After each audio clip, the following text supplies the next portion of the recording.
여러분 안녕하십니까, 김로벨TV입니다. 올해 여름, 그러니까 2023년 여름 굉장히 더웠죠. 여름을 7월 8월 중심으로 살펴보면은 더울 뿐만 아니라 정말 이상한 일들이 많이 일어났습니다. 괴담으로 시작해서 나중엔 엽기로 끝나는데, 그 엽기가 저한테는 공포로 다가왔습니다. 그런 일련의 사건들을 보면서 제가 대한민국이 총체적 난국에 처했구나, 이렇게 가다가는 파국을 맞이하고 해체까지 가겠다라는 생각이 들었습니다. 여러분, 7월 8월에 우리나라에서 일어난 일에 대해서 그 의미를 한번 살펴보도록 하겠습니다. 본격적으로 시작하기 전에 공포 영상 하나를 보시겠습니다.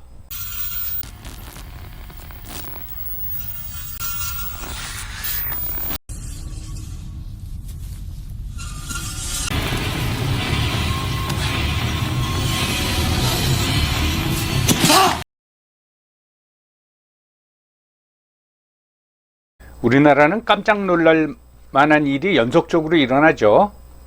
그래서 웬만한 일에는 대부분의 사람들이 무덤덤해져 있습니다. 그런데 유독 이번 여름은 우리를 짜증나게 하고 슬프게 하고 공포에 빠지게 하는 사건들의 연속이었습니다. 그걸 한번 살펴보면요, 여름의 시작은 뭘로 가 됐나 하면 일본 오염수 방수 결정이었습니다. 일본 정부가 야, 이거 도저히 안 되겠다, 이제 방수를 해야겠다 라고 이제 결정을 했다니까, 그렇게 될 경우 우리나라 바다가 전부 다 오염이 되고 거기서 잡은 수산물을 우리가 못 먹게 된다, 그런 이제 괴담이 퍼지기 시작했어요. 그 때문에 많은 수산업자들이 이제 피해를 받았습니다. 그 다음에는 폭우 피해가 왔죠. 재산 피해도 많이 있었지만은 오송 지하차도 같은 데서는 9명이 사망을 했습니다. 참 슬픈 일이죠. 그래서 이제 그런 어떤 안전에 대한 우려를 하고 있었는데, 부실 시공 아파트 문제가 나왔어요. 사실 이건 이제 몇 달 전에 벌어진 일인데, 조사를 하다 보니까 무슨 철근을 다 뺐다, 순살 아파트, 이러니 불안해서 아파트에서 살겠습니까?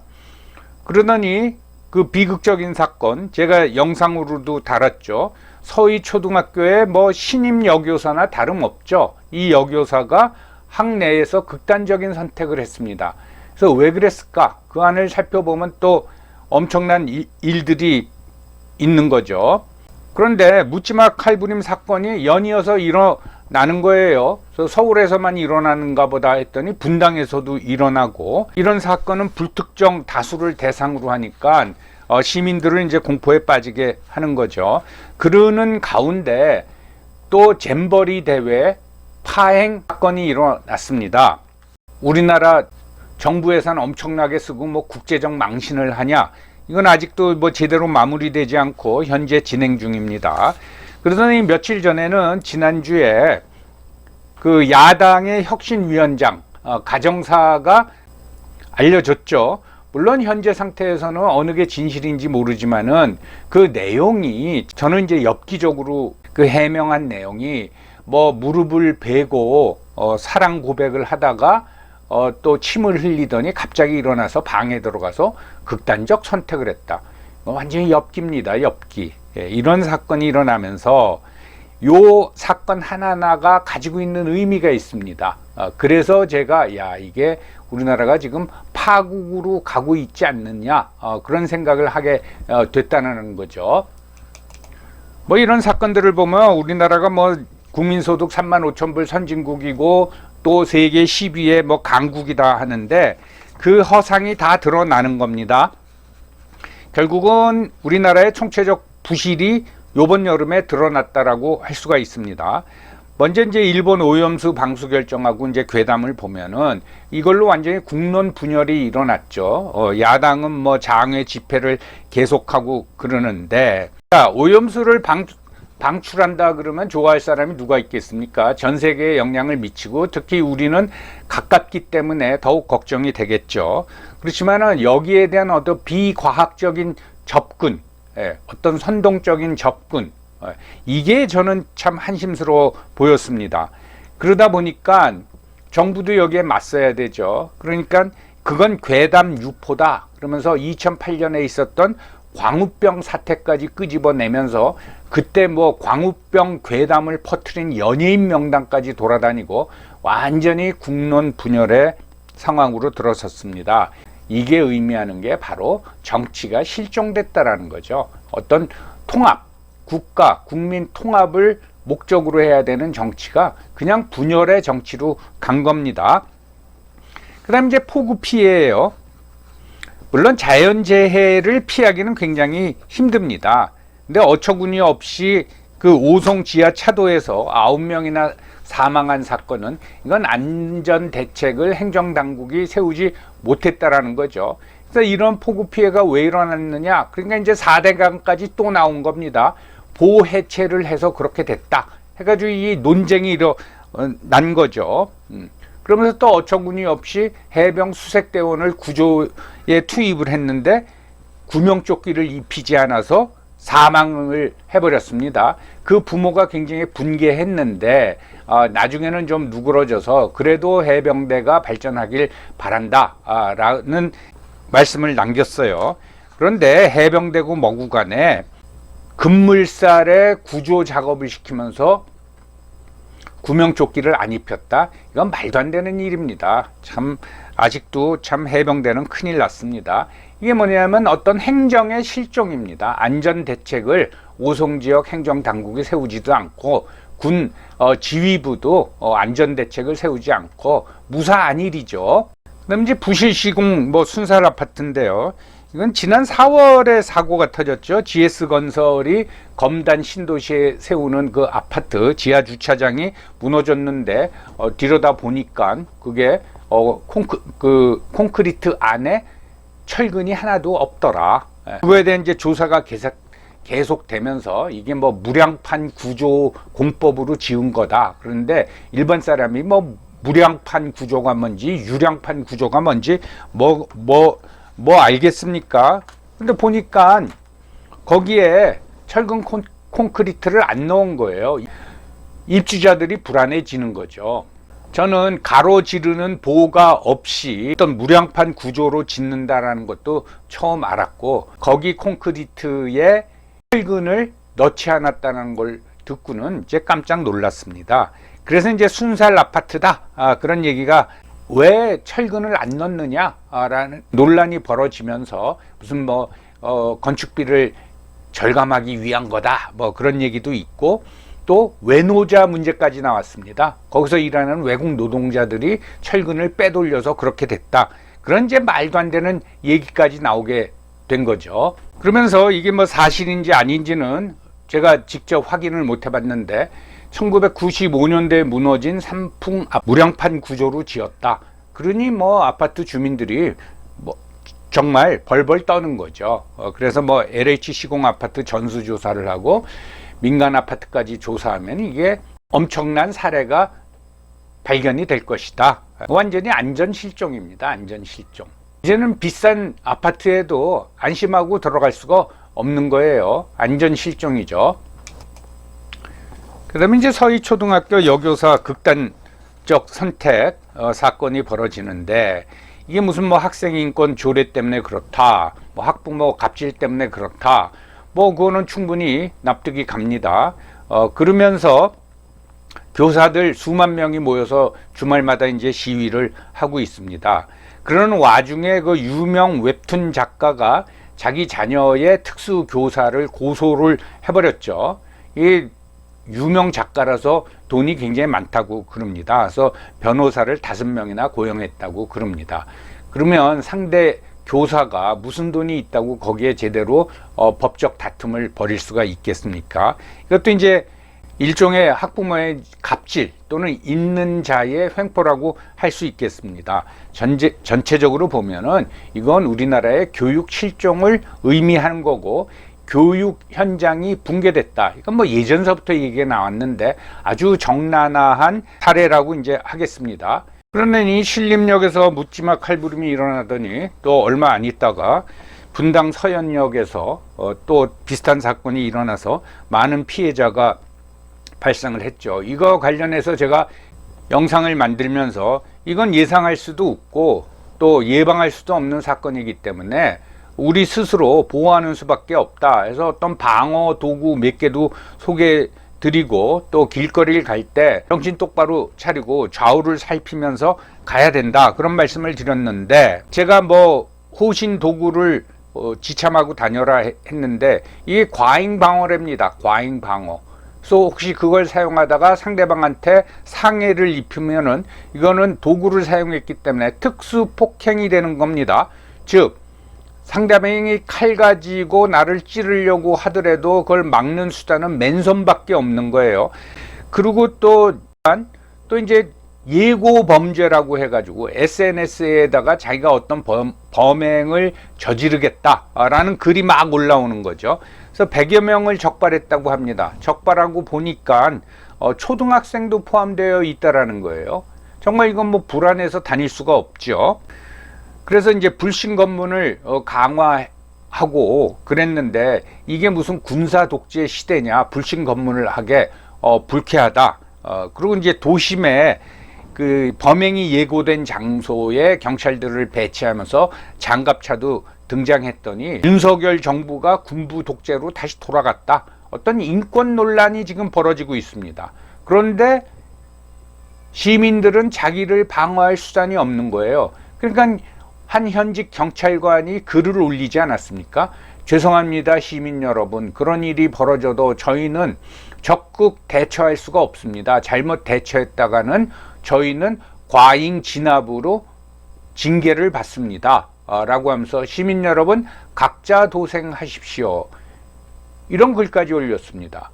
그랬더니 제가 말씀대로 각자 도생하기 위해서 호신 도구를 사용해서 어떤 그 가해자한테 상해를 입히면은 이건 특수폭행이 돼버리는 거예요. 뭐 어쩌라는 얘기입니까?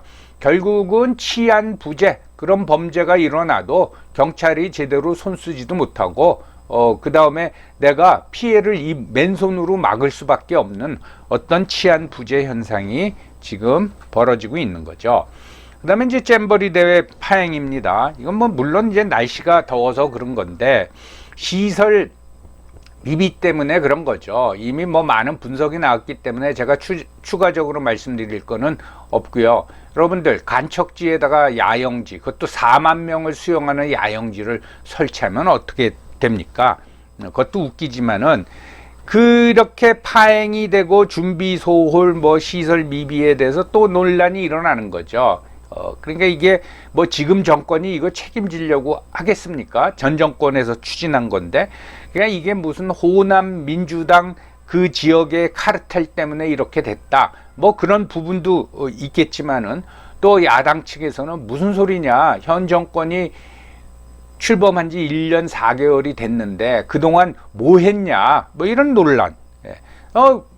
분명한 건 이제 국제 망신을 당한 겁니다. 그리고 집행위원회가 돈을 받아다가 뭐 흥청망청 썼죠. 이게 이제 공무원들. 그리고 그런 이제 잼버리 대회의 특성, 이런 거를 모르는 사람이 행사 준비를 하니까 어떤 그 대회가 파행으로 갈 수밖에 없는 거죠. 이게 무책임하고 무능력한 행정을 보여주는 겁니다. 무슨 행사만 유치해 오면은 거기에 따른 예산만 지들 그냥 펑펑 써대는, 그리고 이권을 나눠주는, 거기에만 관심을 가지고 있는 우리 관료 사회의 적나라한 모습을 보여주는 거죠. 이게 행사 비용만 한 1,000억 원이 들고 SOC 비용으로 전라북도에서 중앙정부에 요청한 돈이 뭐 1조가 넘는다고 합니다. 이거 다 국민 세금인데 그거 뭐 어디다 쓰였는지 우리가 잘 파악할 수도 없고, 결국은 전 세계 청소년 4만 명 모아다가 대한민국 망신만 시킨 거죠. 세상에 이런 바보 같은 짓이 어디 있습니까? 그리고 드디어 최근에 정말 엽기적인 일이 이제 드러나는 거죠. 뭐 이미 다 밝혀졌으니까 실명을 말씀드리겠습니다. 사실은 이제 김은경 혁신위원장이 노인 비하 발언 때문에 시작이 됐는데, 이게 비화돼 가지고 결국은 그 가족들의 극단적 선택 문제까지 나왔습니다. 근데 이걸 해명하는데 뭐 무슨 가정 불화가 있었던 건 아니다, 남편이 무릎 베개를 하고 사랑도 고백하고 그러더니 갑자기 침을 흘리더니 일어나서 방으로 들어가서 곧바로 극단적 선택을 했다. 저는 이거 완전히 엽기라고 봅니다. 엽기. 누가 엽기 소설을 써도 또는 영화 대본을 만들어도 이런 시츄에이션을 설정하기는 굉장히 힘들 것 같습니다. 그래서 가정사가 폭로가 되고 뭐 가족이 해명을 하고 또 뭐 서로 거짓말을 한다라는 공방이 오가고 그러는데 왜 그 사람들 주변에는 극단적 선택하는 자가 그렇게 많이 나오는지 저는 그게 이해가 안 갑니다. 김은경 위원장도 그렇고 뭐 시아버지도 극단적 선택을 했다, 남편도 극단적 선택을 했다. 참 그것도 이해가 안 가고요. 그 다음에 김은경 위원장을 초빙해온 이재명 대표 주변도 그동안 많은 사람들이 극단적 선택을 했잖아요. 뭐 그 사람들의 책임이라고 말할 수는 없어도 왜 그런 일이 발생하는가. 그런데 이게 뭐 아무튼 노인 비하 발언, 그런 가정사 이런 걸 둘러싸고 보면은 김은경 위원장 측을 두둔하거나 옹호하는 세력이 없습니다. 심지어 김어준까지도 아무 소리를 안 하고 있어요. 그래서 완전히 김은경 위원장이 궁지에 몰렸는데 가정 불화 때문에 그런 일이 발생했다. 뭐 시아버지의 사업자를 뺏었다. 그 진위는 저희가 알 수가 없는 거고요. 저는 이 사건에서 가장 큰 피해자는 김은경 위원장이 아닙니다. 그 자녀들입니다. 그래서 제가 드리고자 하는 말씀은 우리가 부모로서 그런 면까지도 살펴봐야 된다라는 거죠. 그냥 서울에 있는 법학전문대학원 교수를 하다가 금감원 부원장으로 뭐 출세했다가 느닷없이 우리나라 제1야당의 혁신위원장으로 간다. 그러면 자기를 둘러봐야 됩니다. 왜 탈탈 털지 않겠어요? 결국 저는 그 자녀들이 너무 안쓰럽습니다. 제가 조국 부부 영상을 하면서도 야, 부모가 어떻게 자기 자식의 학력을 의사에서 고졸로 만들어 버리느냐, 그건 부모가 잘못한 거다라고 말씀드렸죠. 그것까지도 생각해야 된다는 거죠. 뭐냐, 김은경 위원장의 욕심 때문에 그런 겁니다. 뭐 그 혁신위원장하고 이재명 위원장 뜻대로 바꿔주면은 내년 총선에서 국회의원 되겠지라는 기대가 있었겠죠. 결국은 이제 그렇게 될 것 같지도 않고요. 그 자녀 둘은 엄청난 상처를 받은 겁니다. 결국은 뭐냐, 이 인성이 실종된 거예요. 우리나라 최고 엘리트 그리고 제1야당의 혁신위원장이라는 사람이 알고 봤더니 인성이 빵이었던 겁니다. 이런 상황이 지금 진행되고 있다. 그 말씀을 드리는 겁니다. 저는 현재 우리나라가 총체적 난국에 빠져 있고 정말 부실공화국에 드러났고 이러다간 파국 그리고 해체로 이어질 수도 있다. 물론 나라가 쪼개진다라는 게 아니라 사회 자체가 해체가 되는 거예요. 그런 우려가 드는데요. 자, 이번 여름을 중심으로 봤을 적에는 아직 끝나지 않았습니다. 여름을 8월 말까지라고 우리가 보면은 내일이나 모레 8월 10일서부터 11일까지 그 거대한 태풍 카눈이 한반도를 지나간다고 합니다. 이게 어떤 피해를 줄지 모르겠습니다. 그 이제 좀 겁이 나고요. 그 다음에 8월 하순경에 아직 날짜는 정해지지 않았는데 일본이 오염수를 방류할 겁니다. 그러면 또 나라 다시 한번 난리가 날 겁니다. 이런 상황 속에서 말씀드렸듯이 교육도 실종되고 치안도 부재하고 칼 들고 덤벼도 맨손으로 막아야 되고 관료들은 사업비만 펑펑 쓸 생각하지 무슨 뭐 책임도 지지 않고 엘리트들이 인성도 실종되고 정치도 실종되고 뭐 안전도 실종되고 철군도 넣지 않은 아파트에서 아파트를 뭐 어마어마한 돈 주고 사서 거기서 살아야 되고 칼부림이 무서워서 밖에 나가지도 못하고 집에 있다 보니까 야 이거 철군도 안 넣는데 이거 무너지는 거 아니야, 그런 공포감이 들고 국민들은 어떻게 해야 됩니까? 결국은 세금을 내는 국민들만 불쌍하다고 저는 생각합니다. 왜 이런 상황이 왔냐? 제가 그 예전에 유튜브 초기에 디스토피아 시리즈를 계속했는데 이런 게 바로 저는 디스토피아라고 봅니다. 밖에 나가자니 칼 맞을 것 같고 집에 있자니 아파트 무너질 것 같고 이게 디스토피아적인 상황이죠. 이게 뭐냐? 자아가 없어요. 우리나라 사람들은 그냥 자아 상실 속에서 욕심만 가득 차다 보니까 이런 일이 벌어지는 거란 말이죠. 공무원으로서 예산이 배정되면은 이 행사를 어떻게 잘 치를까? 그게 아니라 그거 가지고 그냥 출장 다니는 거예요. 아파트를 어떻게 살기 좋고 쾌적하고 튼튼한 걸로 만들까? 그게 아니라 그냥 지으면 분양이 되니까 대충 짓는 거예요. 그래서 짓는 동안에 아파트가 막 무너지고 그러는 겁니다. 그래서 결국 어떻게 되냐? 이제는 우리가 각자가 한번 생각을 해봐야 된다고 저는 생각을 합니다. 어떤 제로 베이스에서 우리가 자아와 자기 책임성에 대한 성찰이 필요하다라는 거죠. 당신한테 왜 아파트 건축을 맡겼느냐? 당신한테 왜 잼버리 대회 준비를 맡겼느냐? 당신한테 왜 혁신위원장을 맡겼느냐? 이거에 대한 어떤 성찰, 그리고 거기에 따른 책임감이 뭐냐? 이거를 생각해야 된다는 거죠. 근데 이런 얘기를 하면 뭐라 그러냐면, 아이고 공자님 같은 말씀하네. 김로벨이 이제 공자가 돼버렸네. 그런 이제 비아냥을 듣게 됩니다. 그런 사회 풍토가 잘못됐다는 거죠. 이런 자아와 자기 책임성에 대한 성찰이 없이 일을 맡으면은 그렇게 대충 하게 되는 거죠. 그러면은 총체적 난국과 부실이 되는 겁니다. 그러니 여러분, 이 영상을 보시는 여러분들은 이 채널에서 무슨 공자님 말씀을 하냐 그렇게 생각하지 마시고요. 우리가 정말로 다시 한번 우리 스스로를 돌아보고 우리의 역할이 뭐고 책임이 뭔가를 다시 한번 생각해 보는 기회가 됐으면 좋겠습니다. 여러분, 오늘도 시청해 주셔서 감사합니다.